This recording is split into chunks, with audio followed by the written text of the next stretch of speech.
Menarik baca berita kemarin tentang emak-emak bercadar yang ngebut dengan sepeda motornya dan menabrakkan dirinya ke Polres Ciantar. Saya antara geli, pengen ketawa sambil merasa miris nonton kejadian penabrakan itu. Yang bikin saya tambah geli, ketika akhirnya diinterogasi oleh polisi, emak-emak itu ngaku sebagai pecinta Rizik Syihab dan benci banget kepada polisi. Tambah pengen ketawa lagi saya ketika baca pengakuan dia kalau dia pengen masuk surga, jadi dia menabrakkan dirinya ke Polres. Tapi ada satu yang menarik buat saya untuk tahu latar belakang pemahaman dia. Ternyata si emak itu sudah menikah 2 kali dan suami kedua itu menganut paham agama aliran garis keras. Sejak bersama suaminya itu, si emak langsung menjadi orang yang keras juga. Dia langsung mengubah tampilan dirinya dari wanita yang berdandan biasa menjadi wanita dengan cadar hitam panjang yang menutupi seluruh tubuhnya. Bukan itu saja, dia juga langsung memusuhi orang tuanya yang dianggap beda pemahaman agama dengan dia meski mereka sama-sama Islam. Apalagi bapaknya seorang purnawirawan polisi yang dia anggap sebagai institusi kafir.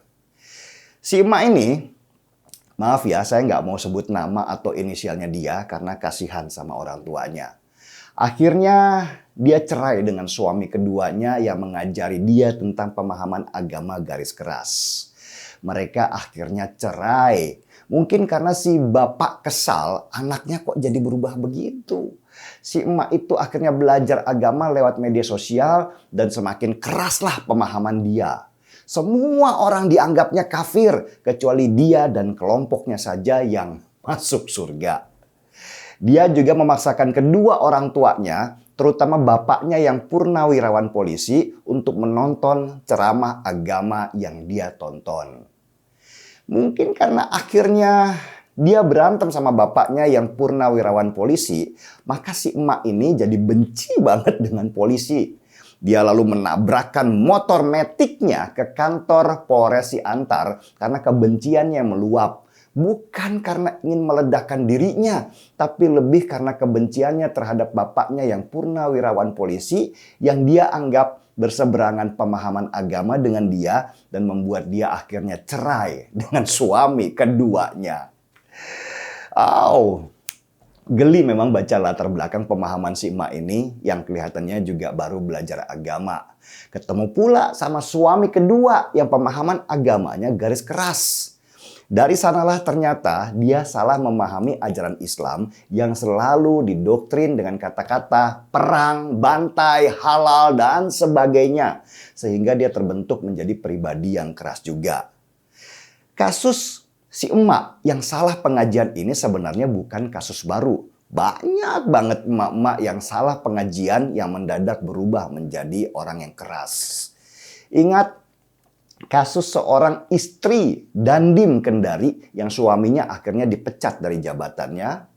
Waktu itu si istri yang suaminya baru naik pangkat ini mengolok-olok Menko Polhukam Wiranto ketika dia ditusuk orang yang tidak dikenal.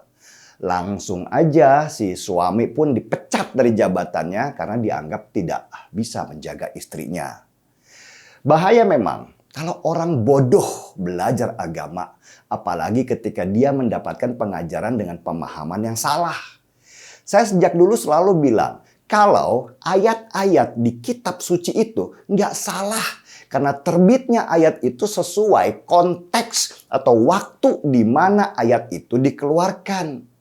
Kalau ayat itu keluar di saat pada waktu itu, situasi saat itu sedang perang, ya jangan dipakai dong dalam keadaan damai. Akhirnya jadi salah penafsiran. Dan permasalahan salah penafsiran ini menjadi fenomena di agama Islam belakangan ini. Dengan munculnya tafsir bebas terhadap satu ayat saja oleh orang-orang baru yang merasa bisa seenaknya menafsirkan ayat tanpa punya keilmuan melihat konteks kapan ayat itu dikeluarkan, mengapa dan kenapa ayat itu keluar. Tafsir yang keluar dari satu ayat kemudian dipelintir seenak jidat dan nafsunya untuk kepentingan dirinya. Dan lebih gila lagi, Orang yang tidak punya ilmu dan berani menafsirkan ayat ini kemudian menjadi pengajar agama. Akhirnya dari kebodohan dia lahirlah orang-orang bodoh baru yang lebih fanatik, lebih beringas karena ketidakfahamannya. Banyak banget emak-emak juga bapak-bapak yang belajar agama lewat guru yang salah, lewat media sosial yang salah, dan dia serap lewat otak kecilnya. Apalagi ditambah ketika dia punya masalah berat, pengen masuk surga instan karena dulunya tukang maksiat. Jadinya mereka tambah menggila. Dulu ketika belum tahu agama, dia pengen masuk surga. Dan ketika dia tahu agama, dia pengen masukkan semua orang ke neraka. Saran saya, sebelum belajar agama, pergunakan dululah akal dan hati. Akal untuk berpikir kalau semua pesan dalam sebuah ayat kitab suci itu pasti ada sebab, musabab, dan kapan waktunya ayat itu dikeluarkan. Kemudian hati yang luas yang tidak pernah membenci tapi lewat agama mencari kedamaian hati. Sesudah itu semua, carilah guru agama yang benar yang mengajarkan cinta dan pemikiran yang sehat.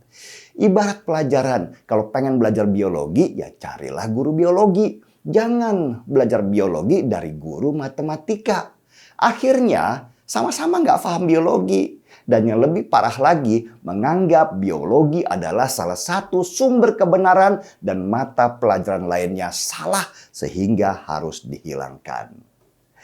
Ini bukan tentang Islam saja ya, tapi untuk semua agama.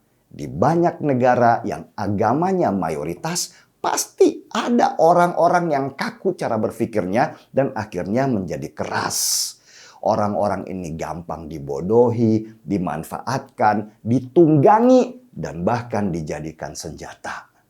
Agama yang seharusnya damai akhirnya menjadi senjata pembunuh karena menganggap apa yang dia perbuat itu benar. Saya jadi ingat nasihat teman saya dulu. Hati-hati sama emak-emak naik metik. Hanya dia dan Tuhan yang tahu kemana dia ingin berbelok. Sekarang saya jadi pengen tambahkan. Hati-hati sama emak-emak bercadar dan naik metik. Tuhan aja nggak tahu dia mau belok atau mau nabrak kantor polisi. Saya seruput kopinya dulu.